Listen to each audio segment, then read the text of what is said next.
What's up, Bitcoiners? The sun super duper up. Bitcoin super duper running. All that's left to do is have a coffee, talk about what's new. Good morning, Enmity. Good morning, Joe. Coffee time. Good morning. I guess Enmity is usually in the night program here, if I'm uh, diagnosing where he's from correctly. Robert says, good morning, all. So, as you know, we like to start with the fakest news we can find, right? What's Moscow time today? Well, it turns out everyone knows the book 1984, right? I'm not a huge fan, actually. I'm a Brave New World. You know, people compare Aldous Huxley to George Orwell's vision of the future. I continue to believe we live in the Brave New World version of it. 1984 is still useful. Just, a couple quotes. Can be an interesting book, for some people. But guess what? This is great news, right? Just like the Lord of the Rings had to be adapted for our times, and Star Wars somehow got adapted to be in our times. George Orwell's estate has approved a retelling of 1984. But guess what? It's what we all needed. It's from the woman's point of view, right? So instead of Winston, it's going to be like Winifred or something. But we got it. It's good, right? We can now read 1984 from a woman's perspective. It's perfect. It's perfect. Great news. Just awesome, right? So glad that they are redoing 1984 to fit with our times. It's perfect, right? Now, has anyone caught the Mr. Beast story? First of all, not everyone always knows who Mr. Beast is. For some reason, I think he's like the most famous person in the world, and I still come across people who don't know who he is. Mr. Beast is the largest social media star there is, I think. I think he passed PewDiePie, who is now recommending Aristotle to his massive audience, by the way. So PewDiePie was the biggest for a long time. Now, Mr. Beast, I think when he was on Joe Rogan last year, he said the amalgamation of all of his followers on YouTube, on Twitter, on Twitch, on um, TikTok, all of it, blah blah blah, turns out to like 1 billion followers or something like that, like some crazy amount, right? And if you don't know what he does, it's just some really clever stuff. Food, all kinds of ways to, he has restaurants and how to feed 1 million people, do all kinds of fun stuff, right? It's just really fun shows. And he did one yesterday that triggered everybody, right? He did one that triggered everybody. Guess what he did to trigger everyone? He cured the sight of 1,000 people. So he found 1,000 people that had, whatever the problem was, some vitamin deficiency or whatever, just the simple stuff, right? So, and Mitty says they had a female character named Julia, but she sold them out. Remember, she was yeah, she sold them out, right? In 1984. Yeah. Anyway, blah blah blah.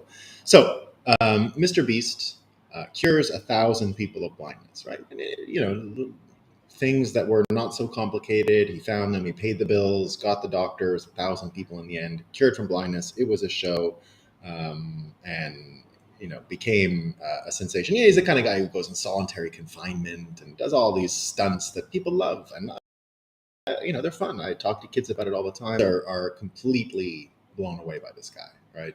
All teenagers know who he is. All teenagers want to be him. A Bitcoiner as well, by the way. He holds Bitcoin and has for years now.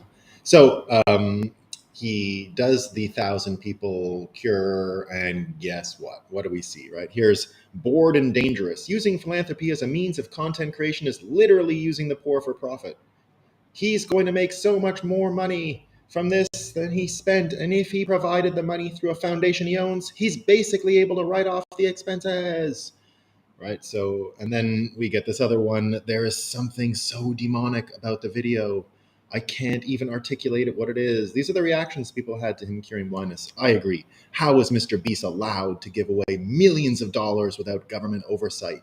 He's clearly doing it all for the wrong reasons and with the wrong skin color. Rah! And Brianna Wu came out and said, the Comics Gate person, sorry if this is an unpopular opinion, but Mr. Beast sets every warning bell I have off. I don't think there's any truth behind his smile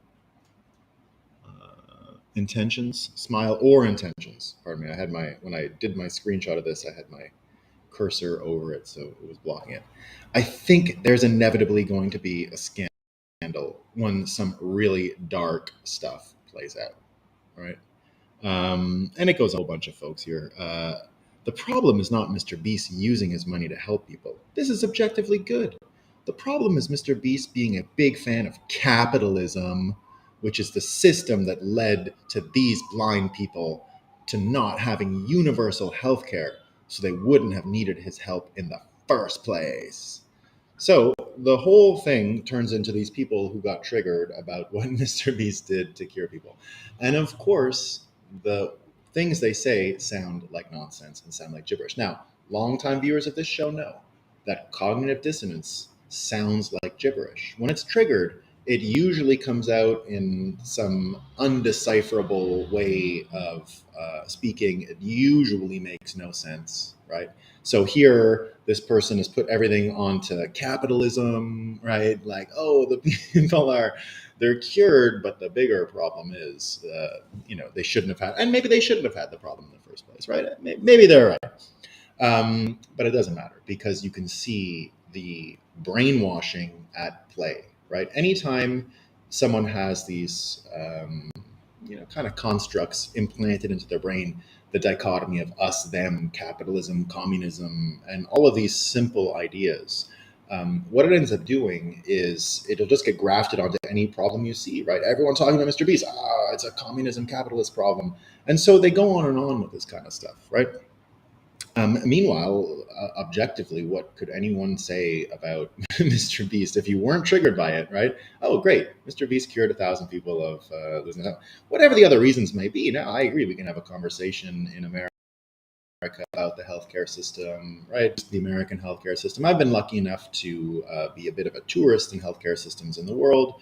The Canadian one, obviously. I lived in France. I used the health system over there. I've used it in South Korea, mildly in Japan when I lived there, but I never really had anything, so I never got sick. When I was in Korea, I was with kids a lot, so I got a few.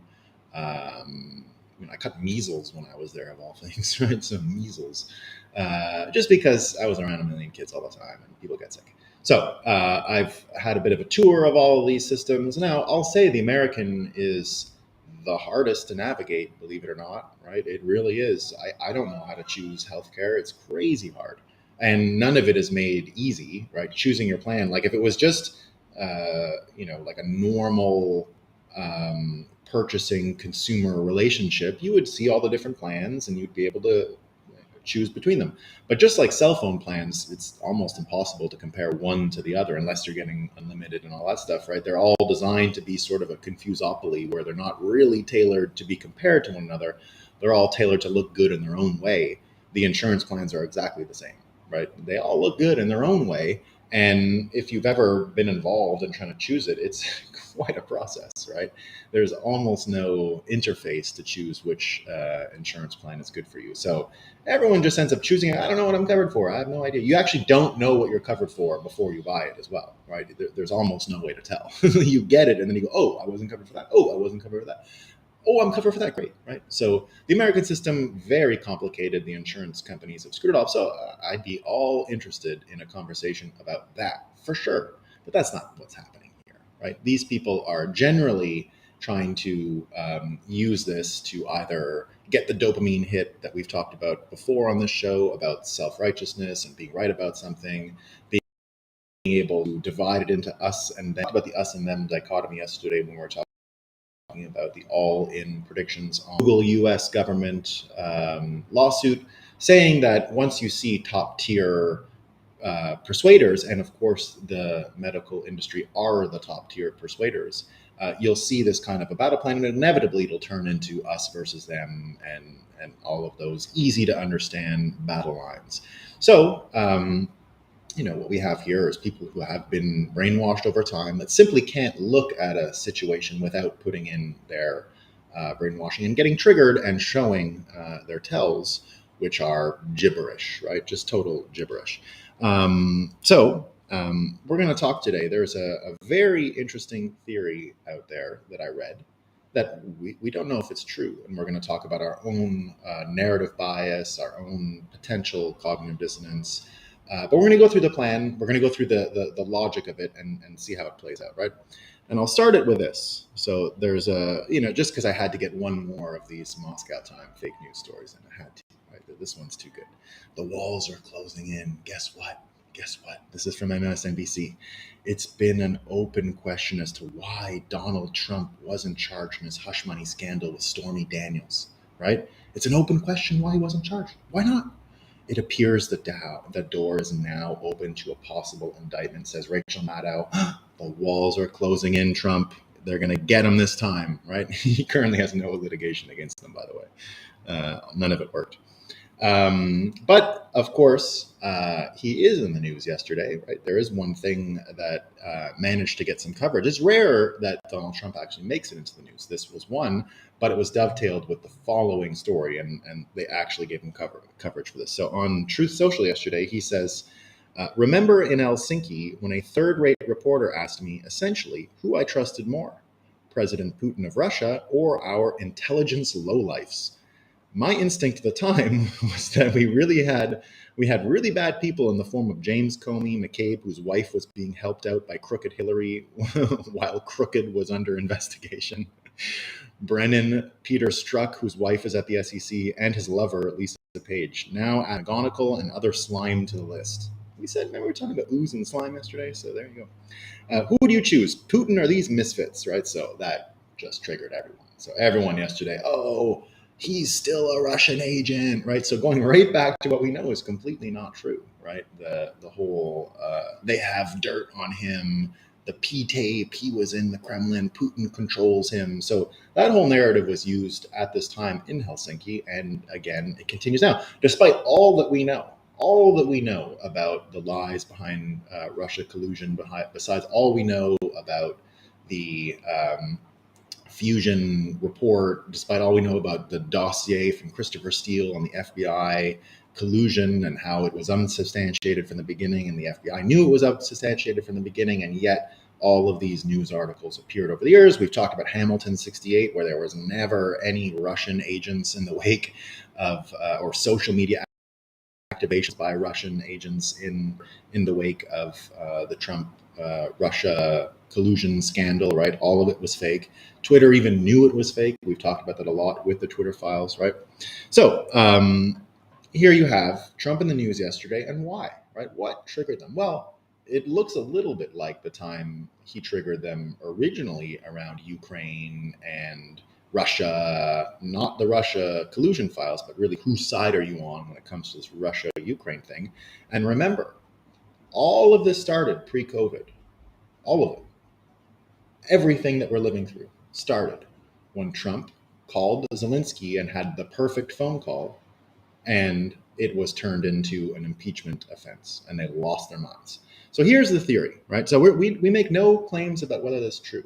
Right? We're just going to talk about it. I'm going to read the theory to you. It's a series of tweets, and I think it's really interesting. And we'll see. We'll see if it fits our worldview and if it's useful. And we're going to run it through a bit of a filter to make sure we're not getting tricked, or to see if we are getting tricked, right? How much confidence can we have in this? So this comes from @WarClandestine. I never heard of this person before, but it's got millions of views. I will say before we get going, there is a picture right off the bat of Obama that looks totally photoshopped. It might not be, but I just got to say that right off the bat, right? Because we are not endorsing this point of view. We're sharing it and talking about it and seeing if it fits our filters and seeing what we can do with this information, right? So let's go. This is from War Clandestine. Now that I have everyone's attention, allow me to address why U.S. establishment politicians are sending tanks, jets, weapons, equipment, and $100 billion to Ukraine. It has nothing to do with Ukrainian citizens and everything to do with deep state assets/secrets in Ukraine.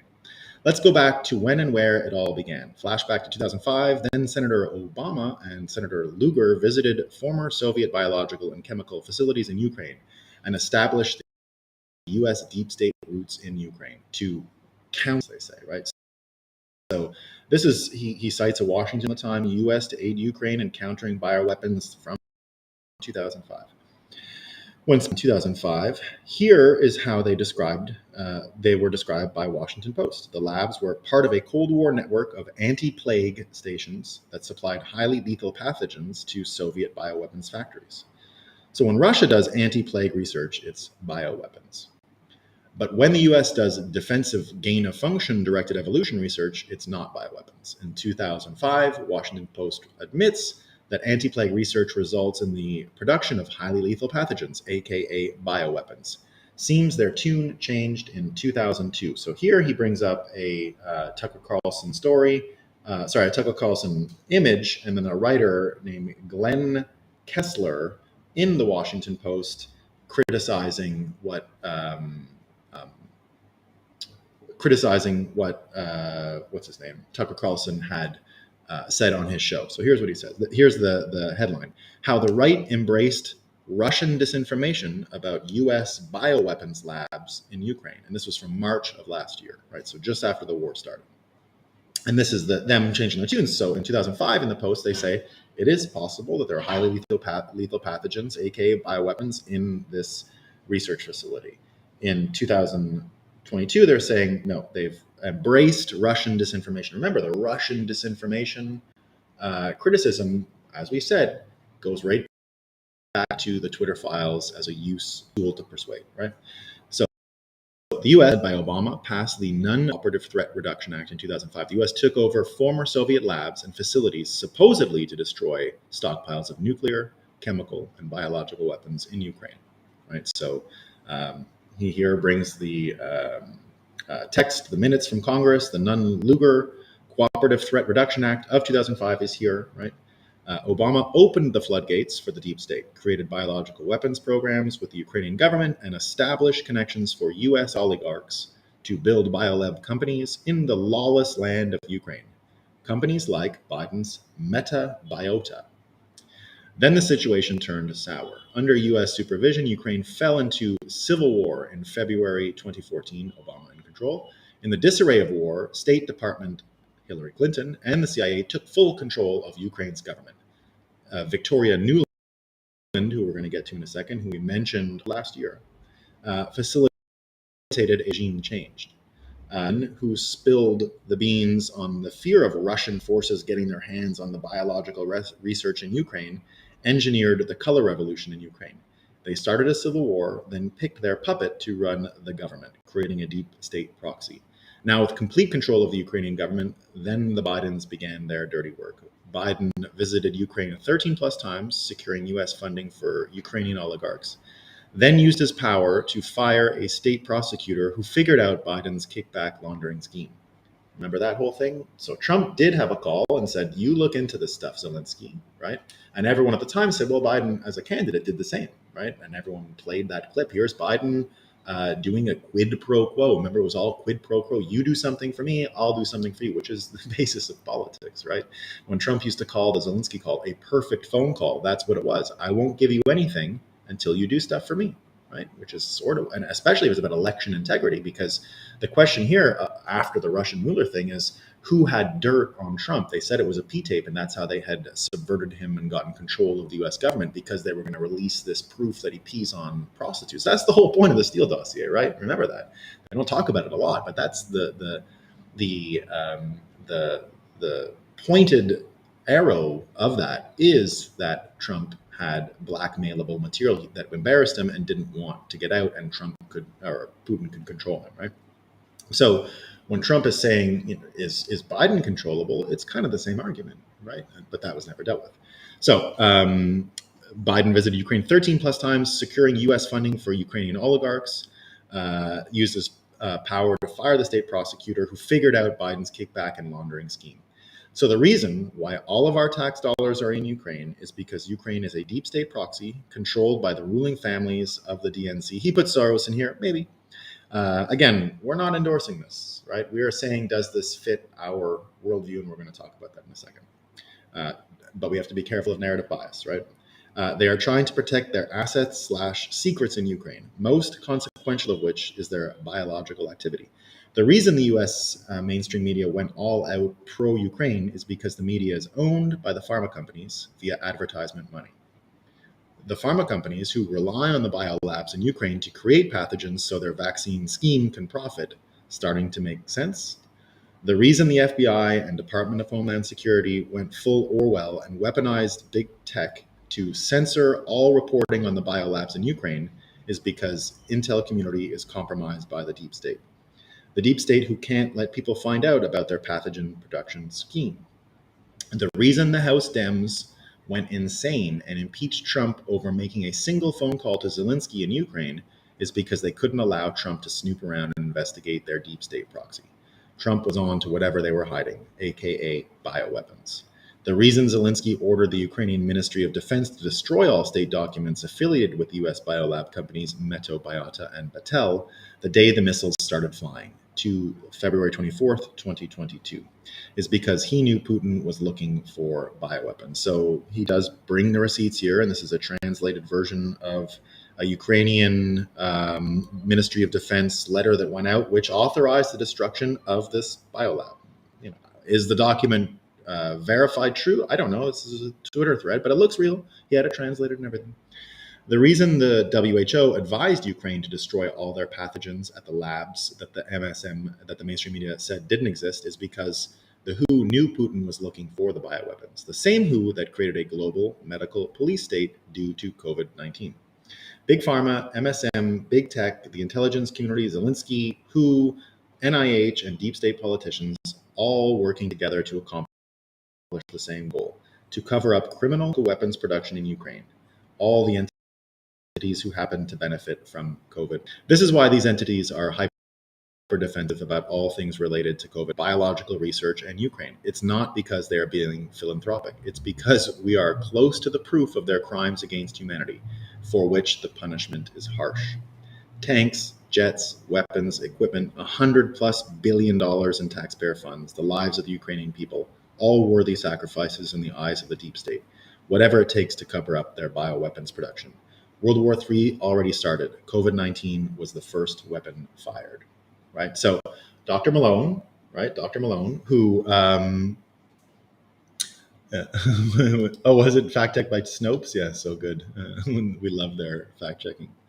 Robert Malone says this is a fascinating and provocative thread. Anyone who is at all objective has to consider this as a one hypothesis which needs to be factored in when trying to understand the geopolitics at play here, right? So let's now put this through our own analysis, right? He did do I'll read this as well. He did do a response to his own fact checks, right? So I'll just read those quickly. Now that you all have a general understanding of my thesis, let's address any challenges or counter arguments to what I have presented. You're welcome to add any comments, any legitimate challenges worthy of merit I will try to address. Right? So he starts off, so let's isolate what we know for certain. We know that Russia and China have been and continue to formally accuse the US of developing bioweapons. Whether the accusations are accurate is in question. Accusations themselves are real. And he takes a Newsweek article here. Putin's advisor says US is developing biological weapons near Russia. Russian MLIL specifically accused Western elites and the Democrat National Party for facilitating a plan with Big Pharma. We know that Obama, Biden, Clinton, and Soros have assets, connections to pharma in Ukraine. That's not theory. And they go over these connections, right? They have a flow chart, or he has a flow chart which shows all the names and the people. And the accusations alone are convincing, but the MSN's response and lack of honest reporting on these allegations would indicate that fire accompanies this smoke.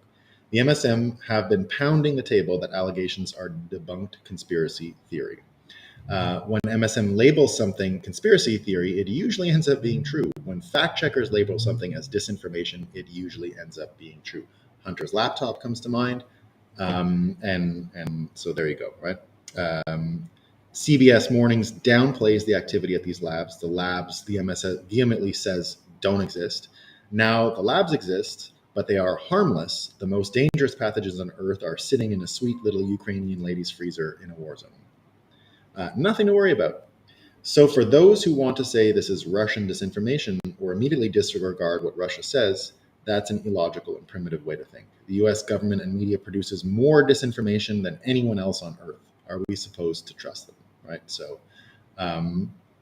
And then here's, I think, one of his conclusions. I'm not saying Russia has all the answers, but what they are saying is making more sense than what our government and media is pushing. It's not my fault our government and media have proven to be dishonest. Motorcycle. If they want us to trust them, they didn't. Why did they lie to us about everything in COVID 19? Right? The fact that these formal allegations from Russia, China to the UN exist and have been ongoing for years, and the Western public doesn't really know about it, that's a story in and of itself. World superpowers accusing each other of biological warfare seems like a big story, no? Notice how everyone on Earth wants to know who created C19, COVID 19, except for the US government and mainstream media. Notice how the entire world now accepts C19 came from a lab, but the US government hasn't admitted it. And the NIH is still riding with the natural event narrative. So when we juxtapose which side has been more honest, forthcoming, and transparent, it's Russia. Uh, they want accountability. Russia wants investigations into US biological activity because it resulted in a global pandemic that killed millions. The US just cried disinformation. The US and the West have shown their agenda revolves around covering up the origins of COVID. Russia and the East have shown their agenda revolves around uncovering the origins, covering up the origins of COVID as the US and the West. Russia and the East about uncovering, right? One side wants transparency and one side went full Orwell. So, where does that leave us, right? Where does that leave us? Well, first of all, narrative bias. This hits us right on, right? These are all the things we talk about all the time. So, we're absolutely primed to believe this story 100%, right? Because we all want to be right. This fits our narrative bias. And I think this does fulfill a lot of the things I've seen, right? I don't trust anything coming out of our national security infrastructure. I see it compromised. I see the coordination that went into suppressing any questions around COVID from the beginning, right? We all see that. So whether it's narrative bias that has us believing this or it fits the facts and is more accurate what's going on, we can't really tell, but my feeling is in the world of some reality here, and we're not too far from the truth. Now, does this fall to any other? Does this fall to any other of the filters that we use to understand cognitive dissonance, for example? Right. So, if it was cognitive dissonance, this would sound like gibberish. This sounds kind of simple. Let me try and repeat it. Right. People got involved in Ukraine years ago. They got involved in the pharmaceutical industry in particular, with national security interests at play. In 2014, Putin complained about it. There was a political fight going on. If you remember, it was between the east and the west of Ukraine. Um, that had been after years of election troubles, right? There was the original 2004 Orange Revolution, and everything that went on in Ukraine kind of remained unstable right up until 2014, and then there was a type of civil war. I met the Ukrainian president of that time because he came to Ottawa in Parliament in Canada and addressed Parliament about what was going on. Weirdly, Ukraine is one of the largest source countries in Canada, so we, since they became an independent country, have been taking a group of students every year into our parliament. So I had Ukrainian interns while I was working in parliament. Every autumn they would come, and really great people. I used to spend time in the embassy because they were just students, and they would throw like a talent show at the end and a dinner. It was always fun. And Canada has been basically training the civil service, let's say, or the people who do well at college and all the colleges in Ukraine, where the point has been to make sure that they have democratic leanings, and it was all more or less paid for by the large diaspora of Ukrainians that came to Canada and settled the prairies and a lot of our farmland. And it's as I said, one of the larger source countries for Canadians, and they're one of the more interesting groups because they've remained probably the most connected to their past, in the sense that all the Ukrainians I meet in Canada usually can still speak the language, even though they're 2 or 3 generations removed from Ukraine. It's not the same for German immigrants or Scandinavian immigrants, for example. All the Scandinavians went to Minnesota and that part of the United States. The Scandinavians didn't come to Canada. They went. It was the Ukrainians who came there. The land was more similar to Ukraine, and they recognized it. Da, da, da. So who knows what exactly reasons there were, but a lot of Ukrainians in Canada. I've met a ton of them. Canada was heavily involved in those elections. I was invited to Ukraine to be an election monitor in these years because there's a senator who I worked very closely with. Her office was next to mine, and she was Ukrainian and a former federal judge. And I was friendly with her, and she said, "Come along," and she ran the whole thing. I didn't end up going because I was going to have to go to a prison in the countryside and sit there for like a week and make sure that things went well with the election. I said, I don't think I'm going to be doing that. I don't really want to go to the Ukrainian countryside. I regret it now. I didn't realize it would be such a big deal globally to have some experience in Ukraine. But nevertheless, I did not take them up on the trip. But so let's go back to the cognitive dissonance filter, right? One of the triggers, one of the things that we saw when we talked about cognitive dissonance when it came to Mr. Beast or when it came to the brainwashing we can see in the Trump stories about Stormy Daniels and the other stuff, is you often are relegated. There's the us versus them one, right? Which, has a little bit of that here, but not really. I don't think this is a partisan attack on the DNC. I don't get Republican political vibes out of this thing that I've read. I get some MAGA Trump vibes. So us versus them is there. So that's part of the narrative bias. Why I'm compelled to believe this. But the important thing missing in this case, one of the great tells of cognitive dissonance is that you're relegated to mind reading. Remember we talked about the gibberish, right? Well, the gibberish can look like this. Right. I brought, I like to follow this Luke Zaleski guy. Remember, I always bring him up. He's the Condé Nast lawyer, right? He's a Condé Nast lawyer. And he's one of the people I follow on Twitter just because I want to see what the people who have the worst Trump derangement syndrome say. I need these proofs of cognitive dissonance all the time. So, and he provides them every day nonstop, right? So he's a very valuable follow for me. So here's him talking yesterday about everything going on with Trump, right? He just repeats this stuff over and over. Trump doesn't want to be president again. He wants to punish and vanquish the people who voted him out. He wants revenge. He wants blood. Well, it might not be true, but what has he done? What is the thing he did here that made it a tell for cognitive dissonance? It's mind reading, right? He knows that Trump doesn't actually want to be president. Right? He just wants revenge.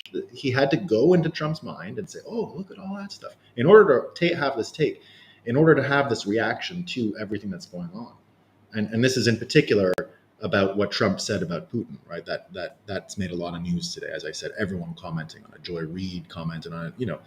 Rare that Trump will get covered on these networks these days, unless he does something which they deem stupid. And in this case, tweeting out that American intelligence was worse than Putin activated them, right? So Luke Zelensky here, full mind reading, right? Nothing to do with being president. He just wants to do this, right? So now you can see that this story, right, has been going on for a while now. It's been going on for a while now, and there really isn't much dealing with the facts any longer. It is just us versus them. How do you explain all the stuff that went on with the Twitter files, which proved to us, right? It's no longer even possible that we can consider the national intelligence community as being fair and unbiased with everything we know that went on with Hamilton 68, everything we know that went on with the suppression of debate around COVID, and how do these things fit together, right? COVID, the elections, Trump's impeachment, all those stories, right? How do they fit together? Well, this is a neat and tidy package, right? And one of the things he didn't do, just like I mentioned Zelensky did, is I don't want to screw up his name, Luke Zaleski, because it sounds like Zelensky. Luke Zaleski, the Condé Nast lawyer, right? He had to mind read. One of the things that our friend War Clandestine hasn't done here, there's no mind reading, right? He has not gone into anyone's brain and said, I know what they're thinking. That never happened, right? He said, they did these things. Here's the proof. Now, they did these other things to hide what we just saw that they did. And there's no emotion in there. It's just what you would do if you didn't want these things, which you clearly did, to be known about. And he brings those receipts as well when he goes back and discusses, for example, a Newsweek article um, from last March, when everyone was talking about this, when the Victoria Newland woman came out and said, we don't have these things, right? So she came out and said, we don't have these things. They're not that. The Newsweek article said, U.S. says Ukraine diagnostic labs have no biological weapons, right? But then, because she came in and said it, people reacted. And here's one headline, right? Here's a Mediaite. How a Biden State Department official turbocharged theories about Ukrainian bioweapons. And they go in to say, oh, she just amplified the conspiracy theories, right? It was all just amplifying them. She shouldn't have spoken that way. It's a fringe theory, right? A fringe theory largely confined to Russian state media and the far-flung outer regions of the internet was launched into the mainstream thanks to comments made by Undersecretary of State for Political Affairs Victoria Newland, right? So when you add all of this up, when you add it all up, right? Yeah, Robert, read my mind. What am I thinking? You're wrong. Yeah. So when you think of all of this, mind reading and what it takes and what are tells of cognitive dissonance, right? Go back to what Mr. Beast did, right? That's how you can see the brainwashing that's taken place as a result of all of these pitched battles, of all of this psychological warfare, of mobilizing people on all of these questions of ethics and medicine and how we filter information, how we disseminate information, all the mistakes that were made in COVID and all the trust that's been burnt, right, turns into criticizing Mr. Beast because he brought people some sight, right? Now, the dangerous part here is that now Mr. Beast came out and said, "Oh, I agree. We need socialized medicine," or something like that. He gave a very sort of weak answer, right? Sort of a weak answer for sure. But you get this machine here, the communications machine, that is dealing with brainwashing people, keeping their attention, hypnotizing them, and all of this stuff, right? And you compare it to Mr. Beast with his 1 billion followers. You know what's going on over at CNN right now, right? CNN tried to play it straight, right? They tried to play it straight. They tried to change their news a little bit, but it collapsed. They have no ratings anymore, right? Megyn Kelly brings up that five alarm fire numbers at CNN. They notched the lowest ratings in 9 years across all parts of a day. It lost in every time frame, right? It lost in every time frame. Scott Adams mentions that every time someone asks me why the news is so biased, I have to explain what happens when you try to play it down the middle. It's this, right? Read the comments. The viewers don't want balance. They wanted the narrative. They wanted to hate Trump. They don't like that it's going straight, right? Some of them. At the same time, those people are just going to continue to be hypnotized. They want more of the confusion, right? Well, maybe they don't, but they're attracted to it, right? Whereas Mr. Beast is literally giving people sight, right? And now, if you put the Twitter files there, it doesn't mean everyone who he's given sight to are going to be able to see, right? Just having sight and seeing are not always the same thing. But some of them now are going to be able to read the Twitter files piece, right? And the minute you start looking into that, and even Mr. Beast himself, right? Mr. Beast seeing how messaging around the pharmaceutical industry operates, around how the health industry operates, messaging around that, and that he accidentally got involved with mass military grade brainwashing, right? Starts to change the whole equation, right? CNN dying. But a guy like Mr. Beast, who is the most communicative person in the world, the best communicator in the world today, maybe, right? If you measure total audience size, capacity to influence, right? Attention and the amount of people watching him is the first piece of influence, right? If you get that much attention and you have something to say, and you're able to say it, it's hard to beat, right? So Mr. Beast might be mobilized now to actually start paying attention to what is going on. And imagine he starts finding clever ways to communicate how messed up our healthcare system is because of bloodsuckers and tyrants, right? It could change things really quickly because once you start seeing that, like he gave people their health, right? But if you can get people to see through the Twitter files, you can actually see where the biohazards are coming from, where he restored health, but the opposite of that obviously is this kind of sickness that's out there. It's biological warfare that is out there. It's the opposite of what we're trying to do as Bitcoiners and everyone, right? So, when you put those two things together, when you put Mr. Communication skills and all that we've learned, no one's talking about the Twitter files still, right? It's been completely ignored by mainstream media because it breaks the narrative around what's going on in Ukraine, what happened with COVID. Because those two, Russia collusion and COVID stories, seem to be linked. They seem to be linked, right? We might be able to get to the bottom of it. Now, we're doing our best here.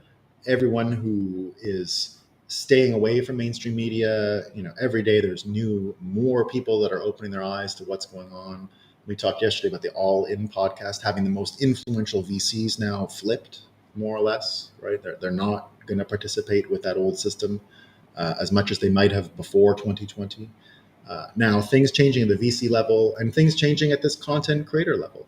If Mr. Beast is mobilized along these lines, if he continues to follow the rabbit hole here, right, about what happened to him, where all this negative attention came from, more or less understanding that he got into the middle of major psyops and saw the cognitive dissonance bubble up to him when he did it, we're onto something, right? We're onto something. And then at the same time, you've got, the new, think about the media failures, right?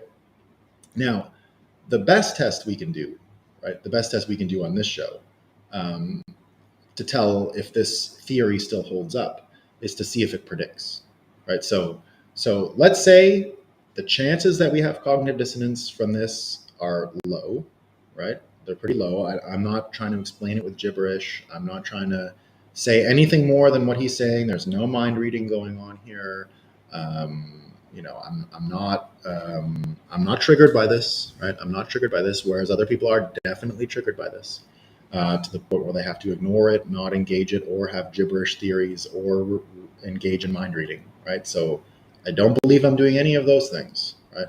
But here's the best way to find out if this makes sense, right?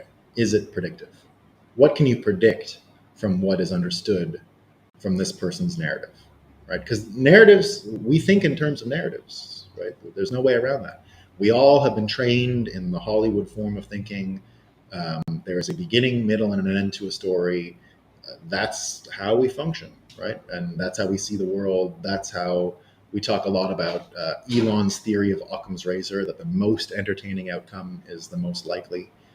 So in this case, right, how does this thing predict? Well, we've spoken about our predictions for how Bitcoin will influence America and nations going forward. When we talk about the separation of money and state, essentially put it into the context of World War III, what that looks like, what we've said many times on the show is World War II was won by America, the nation state. Americans didn't do so great, right? They didn't do so great. They became the consumer base for the Federal Reserve to take control of the world, more or less. And, it's something we've spoken about a lot on the show, something that a lot of people talk about who are in Bitcoin. So we've made the frame that World War III and the separation of money and state might look a lot like America losing and Americans winning. And what that means is the nation state apparatus itself becomes something different. We don't think of it the same way. I've mentioned before that one of the major advantages Chinese people have over Americans in their understanding of money and Bitcoin and what's going on is they don't mess up patriotism with their money. There's been no psyop to do that to them, right? They know their culture is other things, and therefore the money part is whatever, right? It's nothing to do with it. Americans have a weakness, and that's why we've named this show The Breakup. America is in a relationship. Americans are in a relationship with their idea of their country. Right? And I love America. I love America. I have the same relationship. I love the American spirit, right? I am nauseatingly pro-American, right? I can go on and on and on about how much I love it. But that doesn't mean I love the institutions, and that doesn't mean they can't change. And when we predict change around Bitcoin, it looks an awful lot like what this story is setting up. What would kill our impression of American institutions? It would be them getting involved in nasty business like this and it getting uncovered. Seeing how much their power has been leveraged around the world to do the most un-American things is one of the ways out, right? More people opening their eyes to exactly how corrupted the system has become and not falling for the sweet lullabies of Obama and the Democrat Party, and they're here to stop racism. They're so nice, right? All of these things.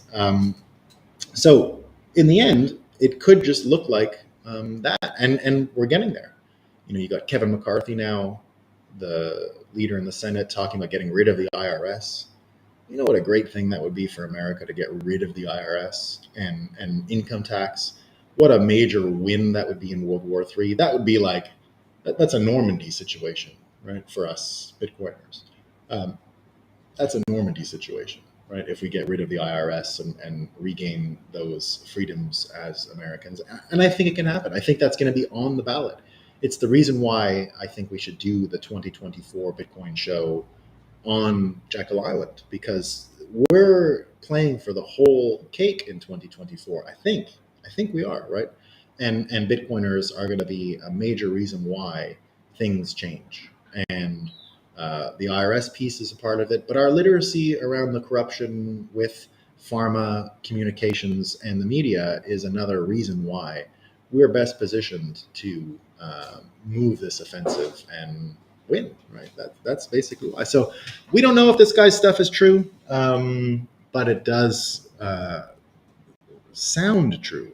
Now, remember, we could find out that this is just another psyop. Unfortunately, we live in a very complicated time, right? Diversions are the best psyops. We've talked about that a lot here, right? The TikTok version, right? Oh, data security. It's a scam. That's a psyop. It's nothing to do with data security. It's about brainwashing, right? So be careful of diversions. But I haven't found anything in this fella's outlook that makes me say this doesn't make any sense, right? So that's where we are, guys.